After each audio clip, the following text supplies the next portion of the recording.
Llevamos tiempo hablando sobre la necesaria y urgente restauración del retablo mayor de San Blas. Hasta que llegue ese momento y el que tiene que hacer algo lo haga, vamos a empezar a conocer historias y realidades de Villarrobledo. Nuestro invitado de hoy es Bernardo Cabañero González. Bernardo Cabañero nació el 14 de marzo de 1941 en Villarrobledo. Es hijo de Antonio Cabañero y de Carmen González, y padre de Jerónimo Cabañero y la artista Cassandra de Müller. Es ingeniero técnico industrial por la Universidad Politécnica de Valencia. En 1968 abrió un estudio técnico en Villarrobledo. De este periodo deja un testimonio la cantidad de naves industriales que dejó repartidas por Villarrobledo, La Roda, San Clemente, Las Pedroñeras y otras localidades de la región. En 1987 entró en la vida política hasta 1991. Sus 4 años de legislatura están plagados de proyectos urbanísticos arriesgados y ambiciosos y momentos históricos que forman parte de la memoria colectiva de la localidad, como fue el hermanamiento con la localidad valenciana de Picassent, la remodelación del santuario de Nuestra Señora de la Caridad y la plaza de Ramón y Cajal, y la coronación canónica de la Virgen de la Caridad, que reunió a un gran número de patronas de la región. Hoy hablamos con Bernardo Cabañero González. Buenos días, Bernardo. Buenos días. Pues antes de empezar me gustaría aclarar que para estas entrevistas han sido invitados todos los alcaldes eméritos de Villarrobledo que están vivos y don Bernardo ha aceptado esta entrevista. Espero que para próximas temporadas podamos contar con el testimonio también de esos alcaldes eméritos vivos. Don Bernardo fue alcalde de Villarrobledo entre 1987 y 1991, pero su nacimiento en 1941 nos da pie a poder conocer esa parte de la historia de Villarrobledo. Don Bernardo, ¿nos puede contar cómo fue crecer en ese Villarrobledo en 1940 entre las décadas 40 y 50? Concretamente, en mi caso, fue una época que la recuerdo bastante bien porque era un momento, unos tiempos en los que había menos comodidades que ahora, pero paralelamente había más contacto entre los vecinos. En cualquier calle de nuestro pueblo, los vecinos hablaban, cosa que hoy se comunica muy poco. Los tiempos cambian y las costumbres cambian y los hábitos también. Pero yo recuerdo cuando en aquellos años los vecinos de una calle se salían por la tarde, en el verano, por la tarde-noche, y charlaban y hacían vida familiar. Eso se ha perdido. Ahora son más independientes, por decirlo así. Hay menos comunicación entre los vecinos y en aquel entonces era más agradable que ahora. Ahora parece que somos vecinos y no nos conocemos. Ha cambiado mucho. Terminados sus estudios, pasó a Valencia a estudiar su ingeniería industrial, donde estuvo unos años formándose en la universidad y después vino a Villarrobledo a hacer un estudio de ingeniería técnica. Esto fue en los años 60. ¿Qué fue lo que motivó su entrada en política en 1987, Bernardo? Yo siempre había tenido inquietudes por mi pueblo y también por nuestro país. Y eso fue lo que me llevó desde muy joven a preocuparme. Y además hay un ejemplo muy claro. Era en el verano del año que murió el general Franco, pues ya nos juntábamos algunos amigos en el verano, en agosto de aquellos años, para hablar de qué ocurriría en España a la muerte del general Franco. Y unos hablaban de una cosa, otros de continuidad del sistema, y había unos cuantos que hablábamos de que la dictadura era personal y que a la muerte del general Franco lo normal es que se cambiara concretamente el grupo de amigos que estábamos, todos pensamos que se abriría el sistema hacia una democracia. Y así fue. Y así fue y jugó un papel muy importante. Yo creo que todos los partidos lo jugaron muy importante para hacer una transición que permitió que España pasara de un sistema dictatorial personal a un sistema abierto, democrático, y ahí jugaron un papel todos los partidos y todas las personas más responsables de esos partidos. Y fue posible, y el pueblo, la sociedad española de aquel entonces, fue muy inteligente y muy hábil. Y durante los 4 años que vivió su legislatura, Villarrobledo vio distintos proyectos, algunos de ellos aún se recuerdan, como fue el Parque y Monumento al Tinajero, el Parque del Barrio de Asturias, el Centro Sociocultural del Barrio Juan Valero, la iluminación y el césped del campo municipal de fútbol, el Día de la Región, el hermanamiento con el pueblo de Picassent, la restauración de la fachada del edificio del Ayuntamiento, la remodelación de la Plaza Ramón y Cajal con el aparcamiento subterráneo con 300 plazas de capacidad, y creo que la más simbólica y icónica es la coronación de nuestra patrona, la Virgen de la Caridad. Bernardo, quería hacerle una pregunta con respecto a esto. Háblenos sobre la importancia de los proyectos que tiene que llevar un ayuntamiento y cómo tienen que ser esos proyectos para que perduren. Para que las obras y toda la actividad en un mandato es compleja. El mandato que me tocó a mí vivirlo fue después de 8 años de comienzo de la democracia con gobiernos socialistas, que pusieron la mejor voluntad para hacer las cosas bien, no me cabe la menor duda. Que se hicieron muchas cosas, desgraciadamente no.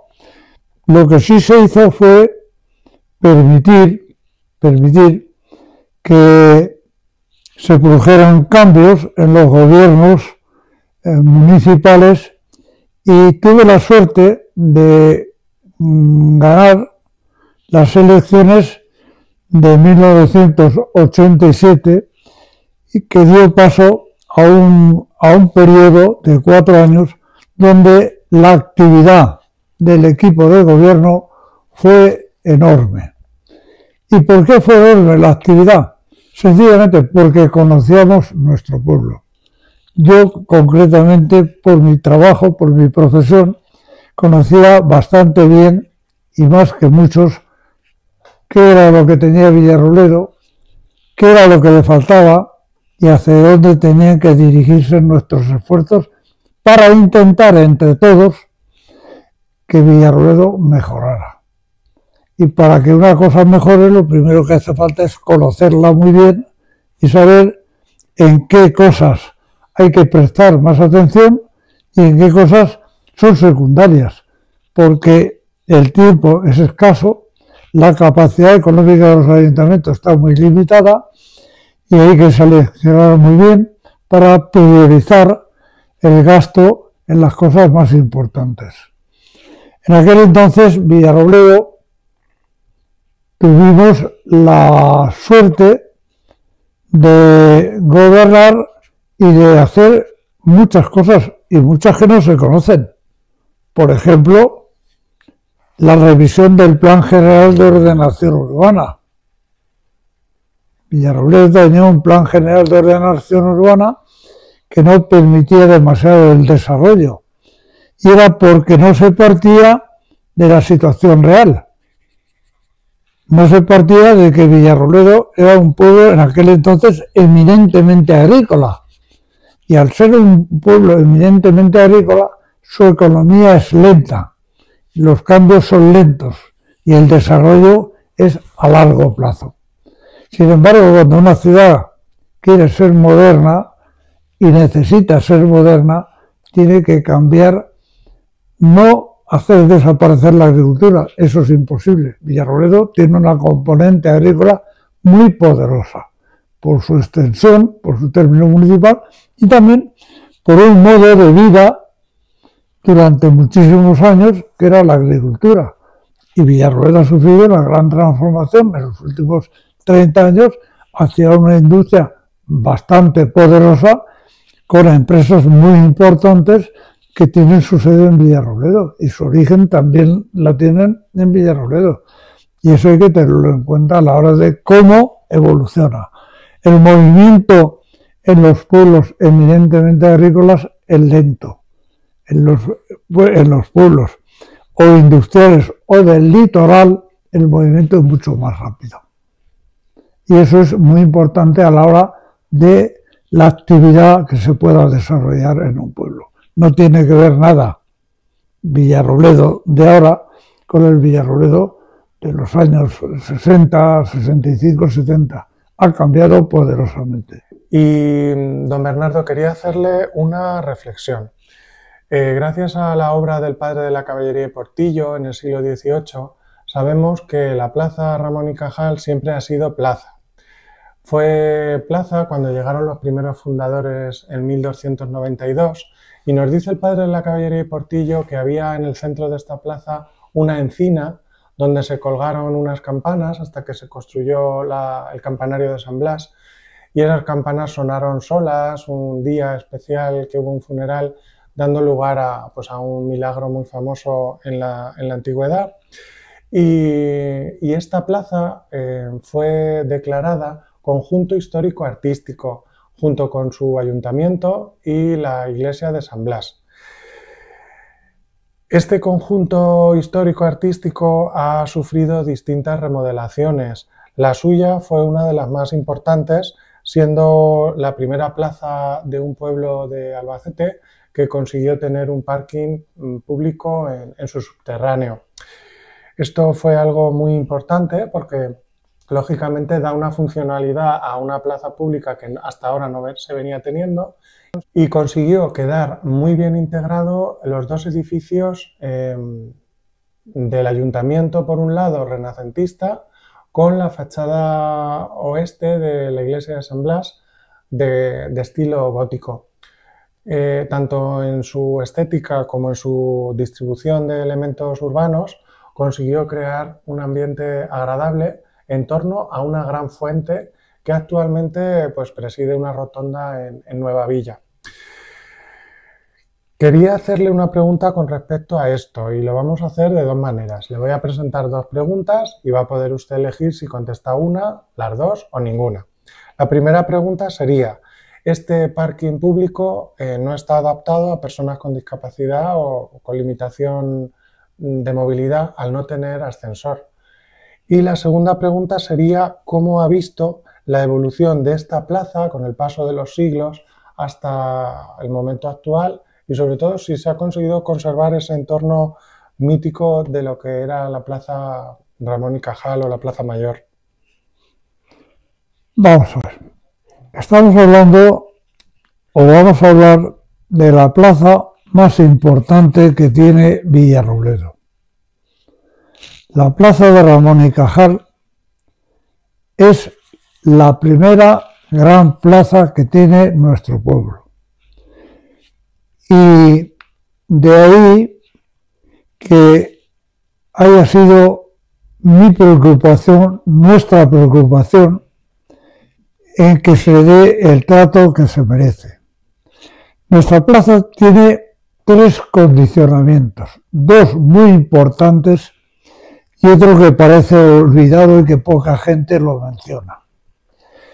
Tiene dos edificios que condicionan cualquier actuación que se quiera hacer en la plaza, que es San Blas y el ayuntamiento. El orden es secundario, pero son dos piezas de arquitectura fundamentales en nuestra plaza. Y luego hay una de menor categoría, que no se le da la importancia que tiene porque parece ser la primera vivienda que se conserva y que de una vez por todas debería de ser propiedad municipal. En relación a esta última, y haciendo un paréntesis, tengo que decir que eso está así porque no se ganaron las elecciones de 1991. Yo tenía ya pactado la adquisición de esa primera vivienda que está frente al ayuntamiento para que pasara a ser municipal. Pero se pierden las elecciones y la nueva corporación no lo entiende así y entonces no se terminó de cerrar ese proyecto porque la idea que yo tenía era en ese primer edificio que se conserva haber hecho un centro cultural para exposiciones, museos y cosas similares en esa primera casa que se conserva precisamente en la plaza. Pero bueno, eso está ahí y está ahí en estado ruinoso, a ver si alguna corporación decide y hace frente a eso para cerrar lo que podríamos decir la plaza. La plaza de Ramón y Cajal es el centro donde se hace gran parte de la vida, de diversión, de distracción y todo. Desgraciadamente esa plaza se ha ido convirtiendo en una mal sitio, en el sentido de que allí se celebran los carnavales y se han pasado de ser una plaza a ser una fiesta de carnaval durante 5, 6 o 7 días. Ha sufrido diferentes transformaciones, unas más profundas, otras menos profundas. La más profunda fue la que se hizo al principio, que fue cuando tomo posesión y me encuentro una plaza en estado muy criticada, la obra que hacían los socialistas, tal es así que cuando yo tomo posesión lo primero que hago es parar unas obras que estaban muy cuestionadas por la sociedad de Villarrobledo. Y se pararon las obras y dijimos, bueno, vamos a ver qué hacemos aquí. Esto está cuestionado por la sociedad, lo que se quería hacer, y había que ver, antes que nada, qué es lo que queríamos, cómo queríamos que quedara nuestra plaza. Y entonces lo único que hicimos fue poner, más que en imaginación, yo soy muy aficionado a hacer preguntas para buscar respuestas. Entonces dije, antes que nada, ¿qué queremos hacer aquí? ¿Qué podemos hacer aquí? Pensando en el... Y lo primero que hice fue un estudio alrededor de los 200 metros de la casa consistorial del ayuntamiento y ver qué es lo que teníamos alrededor de la plaza. En un espacio de 150 o 200 metros. Qué es lo que se había construido, qué alturas teníamos, cuántas... Llegué hasta tener el número de edificaciones en estado ruinoso, en estado abandonado. Vamos a ver. Saber de cara al futuro qué es lo que le faltaba y qué se podía hacer allí. Para en base a ello proyectar lo que podíamos hacer. Y de ahí de esas preguntas surgen las contestaciones. Y la contestación primera que me hago fue la siguiente, y que me hice fue la siguiente. ¿Una plaza la queremos peatonal o no la queremos peatonal? Si la queremos peatonal, hay que desviar el tráfico para que quede más de uso personal de las personas que no de los automóviles. Y entonces había que desviar el tráfico, en fin, había que pensar de cara al futuro cómo queríamos que fuera eso. Porque eso es lo que te condiciona tu actuación posterior. Y entonces lo que dije, bueno, vamos a ver, si esto lo queremos peatonal, pues habrá que darle salida a los vehículos y habrá que buscar aparcamiento, porque el parque móvil de las ciudades van creciendo. Luego, si van creciendo el parque móvil, tendremos que ir dándole salida, tendremos que buscar aparcamientos públicos a ser posible. Y entonces fue cuando surge la idea de hacer un aparcamiento subterráneo.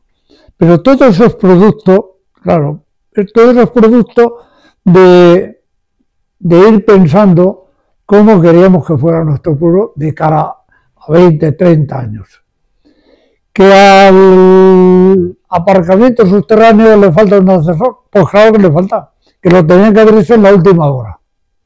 En la última hora que se hizo en la plaza era el momento de hacer el aparcamiento, el ascensor. ¿Por qué?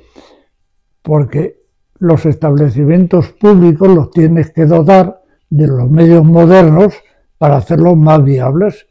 Y eso fue un fallo, que en la última hora no se pusiera un ascensor.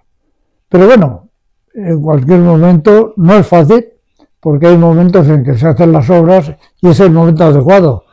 Y esperar otra circunstancia similar pasarán años. Don Bernardo, hace poco he terminado una investigación relativa a los años 80 y 90 de Villarrobledo, que va a ser publicada el próximo viernes en el claustro del Ayuntamiento. Es pues La monja del tren, a las 8 de la tarde en el claustro del Ayuntamiento el 28 de noviembre. Versa sobre la historia de la Fundación Amparo Eres y Marguenda y me ha permitido revisar la hemeroteca de estos años. Me ha sorprendido ver que fue usted diputado regional de las Cortes de Castilla-La Mancha y que durante la época que fue usted diputado tomó distintas iniciativas que voy a comentarle. Realizó distintas enmiendas a los presupuestos comunitarios en el año 1992 para aumentar las partidas presupuestarias dedicadas a pymes que promocionaban las empresas y el empleo. También fue un firme defensor de construcción de una autovía que unía Ocaña con La Roda y que hoy existe en forma de AP36. Son 147 kilómetros de autovía con peaje. Y también denunció la utilización de dinero público con fines partidistas. Me gustaría que nos hablara sobre esa época tan desconocida en su vida. Esa época del 91, de 1991 a 1995, compartía mi posición de concejal en la oposición en el Ayuntamiento de Villarrobledo y paralelamente diputado regional por el Partido Popular en las Cortes de Castilla-La Mancha. Fue una experiencia, bueno, conocer otra administración y participar dentro del Grupo Popular como el representante para los temas de industria en las intervenciones tanto en comisión como en los plenos relativos al sector industrial. Eso me venía bien porque, dada mi profesión, pues conocía bastante bien la situación de la industria en Castilla-La Mancha y eso me permitía que mis intervenciones en los plenos pues fueran razonablemente claras y en muchos casos respaldada con los votos también del Partido Socialista y lo más importante, estuve muy respetado por miembros del Partido Socialista Obrero Español en esas Cortes. Durante ese periodo de los 4 años mi actividad se centró fundamentalmente en todos los temas relacionados con el sector industrial. Era el portavoz del Grupo Popular en los temas de industria, de la actividad industrial. Tuve buenos compañeros y mis relaciones con los representantes del Grupo Socialista fue respetuosa y muy bien. No tengo ninguna queja de ellos porque siempre me trataron con respeto y me permitió presentar bastantes cuestiones allí que unas se aprobaban y otras no se aprobaban, pero sí que permitían, por ejemplo, ¿quién defendió en las Cortes de Castilla-La Mancha, por ejemplo, la primera vez que se debate el tema del hospital de Villarrobledo? Pues esa fue una propuesta que yo hice, al Grupo Popular le pareció bien y la presentamos y llevé yo la defensa de esa propuesta. Y en contra, por el Grupo Socialista, el que defendía el no era precisamente una diputada que al mismo tiempo era concejala del Ayuntamiento de Villarrobledo. Y qué curiosa, qué curiosidad, había sido alumna mía, que era María. Quien defendió el no al hospital fue una diputada regional que simultáneamente era concejala en el Ayuntamiento de Villarrobledo.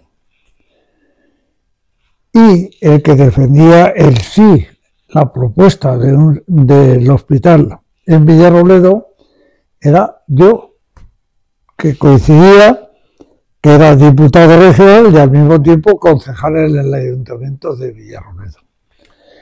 Y esa propuesta se debatió y fue votada a favor por los concejales, por los diputados del Grupo Popular y también por el diputado de Izquierda Unida, que era Pepe, era el único diputado que tenía Izquierda Unida allí en las Cortes. Votó a favor también de esa propuesta. Y en contra votaron los diputados del Partido Socialista. Y ya está. Y esa es la realidad de ese tema, sobre ese tema. En el año 1988 se produjo un acto litúrgico que era la coronación canónica de la Virgen de la Caridad. A este acto asistieron distintas patronas de distintos pueblos. Tengo aquí una lista. La Virgen de Rus, de San Clemente, la Virgen de Loreto, de Socuéllamos, la Virgen de Manjabacas, de Mota del Cuervo, la Virgen de las Viñas, de Tomelloso, la Virgen del Rosario, del Provencio, la Virgen de los Llanos, de Santa María de los Llanos, la Inmaculada Concepción, de Horcajo de Santiago y Santa Ana, del Pedernoso. Quería preguntar, don Bernardo, si sabe usted por qué entre estas patronas se produjo dos ausencias muy importantes en la diócesis de Albacete, como son la Virgen de los Llanos de Albacete y la Virgen de Cortes de Alcaraz. No he tenido nunca conocimiento del por qué no han venido. No puedo dar ninguna explicación. Lo que sí tengo que decir que te has dejado, sin mencionar, al patrón de Minaya, que sí que estuvo. Muy bien. Pues le voy a hacer ahora una petición, don Bernardo. Como a todos los entrevistados de estas realidades, les pido que hagan un alegato a la restauración del retablo. En su caso, además de este alegato, le voy a introducir una pregunta. Ya que ha tenido tantos proyectos importantes para la localidad, ¿cuánto tiempo tenemos que esperar y cuántos alcaldes tienen que pasar por el ayuntamiento para que el retablo de San Blas se restaure? Yo creo que trasladar la responsabilidad total al Ayuntamiento de Villarrobledo no es justo. Es una obra necesaria porque San Blas tiene una categoría y un peso tan importante que el retablo se debería de haber empezado ya. Es complicado por lo complejo que tiene el hacerlo. Y digo complejo porque hay que hacer un gasto importante, que hay que financiarlo, y eso no es fácil. ¿Que el ayuntamiento debe de moverse y participar lo más que pueda? Sí, pero no hay que trasladar toda la responsabilidad al ayuntamiento. eso es del pueblo, eso es del pueblo. Y todos tenemos que aportar nuestro granito de arena. Que el ayuntamiento en vez de un granito sea un granazo, vale, pero no hay que ser justos. San Blas tiene tanto peso, que tiene que ser toda la ciudadanía la que tiene que arrimar el hombro, en forma de colaborar lo más generosamente posible que cada uno pueda. Pero tenemos que aportar todo. ¿Encabezando el ayuntamiento? Pues encabezando el ayuntamiento llevándolo de la mano. Pero tiene que participar. Esto es de todos. O sea, San Blas tiene una categoría tan importante que no podemos dejarlo en manos de uno, de dos o de un ayuntamiento. Tiene que ser la propia sociedad que se dinamice y que se dé cuenta del peso, de la importancia que tiene nuestra principal parroquia, con el respeto, por supuesto, a San Sebastián y a Santa María. Y mi respeto es total, pero bueno, la historia es la historia y ya está. Y en cuanto a intervenciones en elementos arquitectónicos culturales, nos ha quedado pues una obra que yo creo que es atemporal. El claustro del ayuntamiento. Sufrió una remodelación en los años 90 y la recuperación de esas arcadas renacentistas tienen también su historia. Mucha porque, vamos a ver, la rehabilitación de la casa consistorial tiene una historia que empieza siendo yo alcalde. Hay una reunión que convoco al senador Manuel Acacio del Partido Popular, al delegado provincial de Cultura del Partido Socialista, Paco Segovia, y yo. Nos reunimos los tres y empezamos a hablar. Estamos hablando del año 1990, 1990, y empezamos a hablar de que había que remodelar, había que rehabilitar la casa consistorial. Necesitaba un arreglo profundo.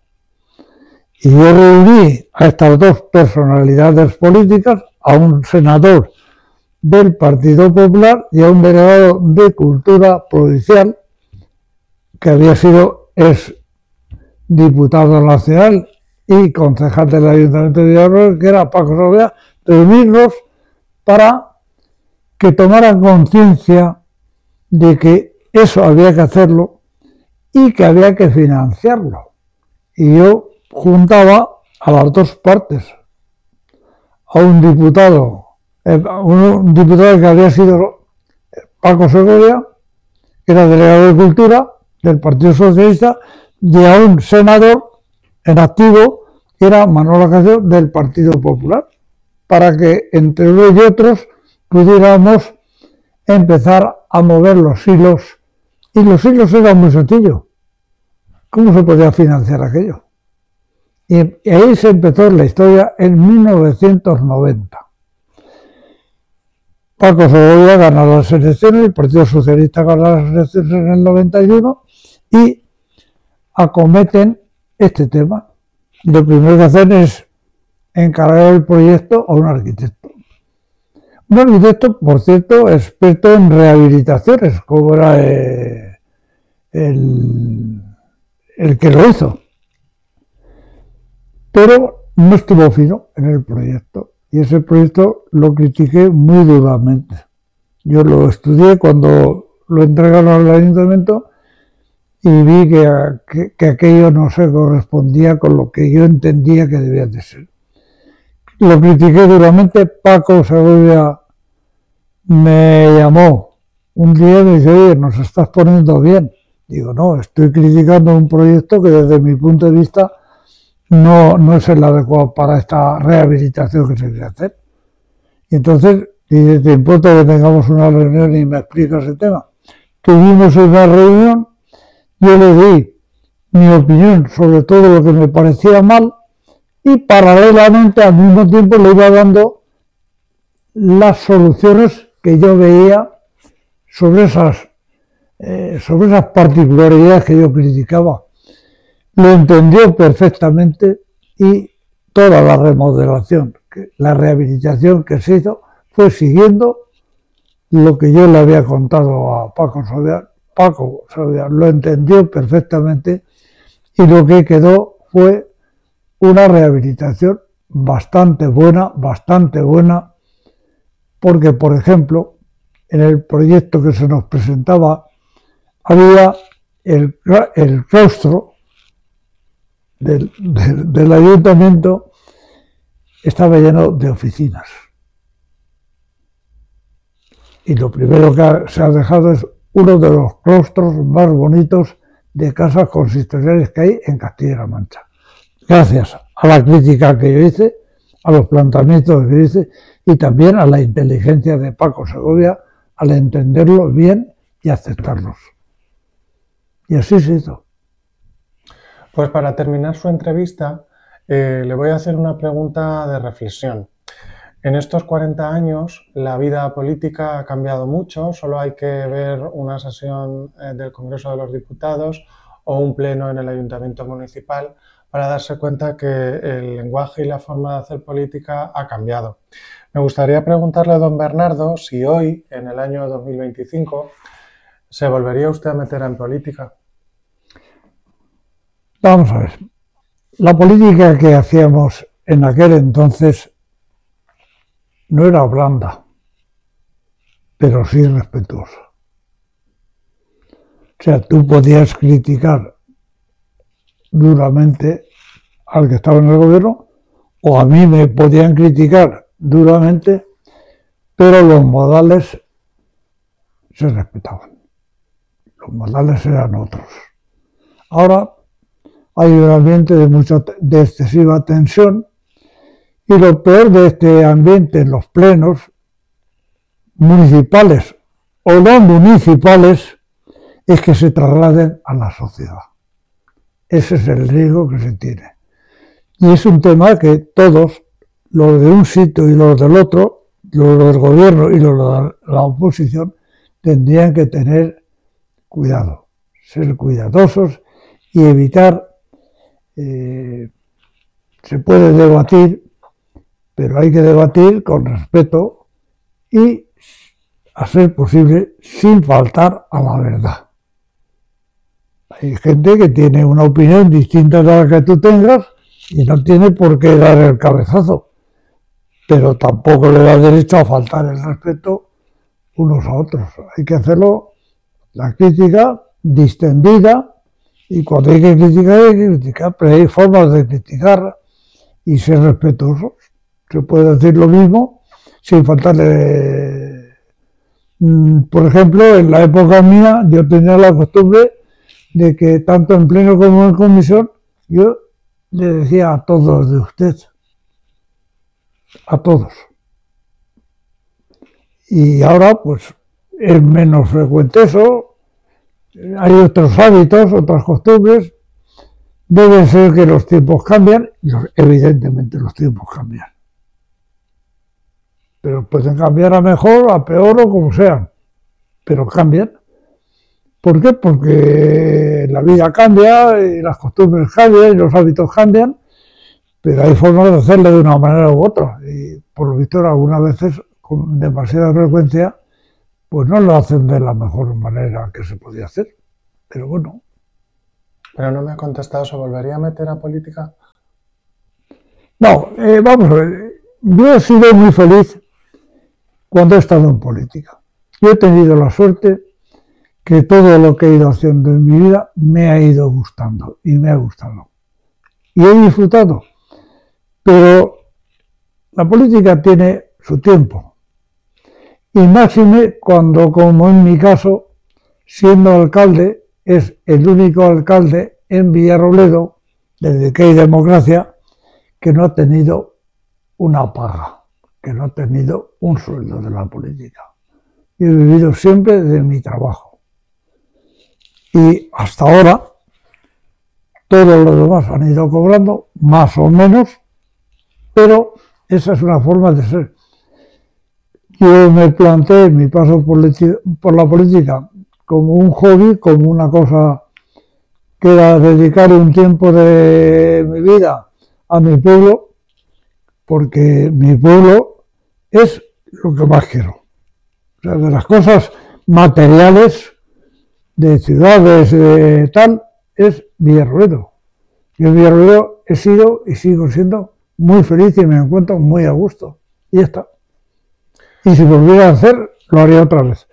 Pero estar en política es una etapa, terminas esa etapa, te vas a tu casa, recuerdas lo bueno y lo malo lo olvidas porque no merece la pena. Pues don Bernardo, quiero darle las gracias por haber concedido esta entrevista y por su tiempo. Muchas gracias. Gracias a vosotros.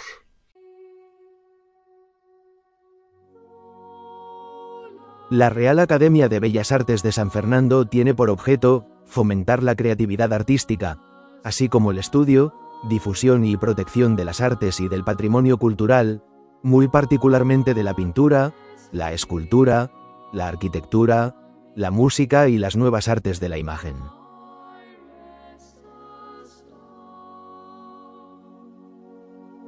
Es la institución artística de más larga trayectoria y mayor vigencia cultural en España.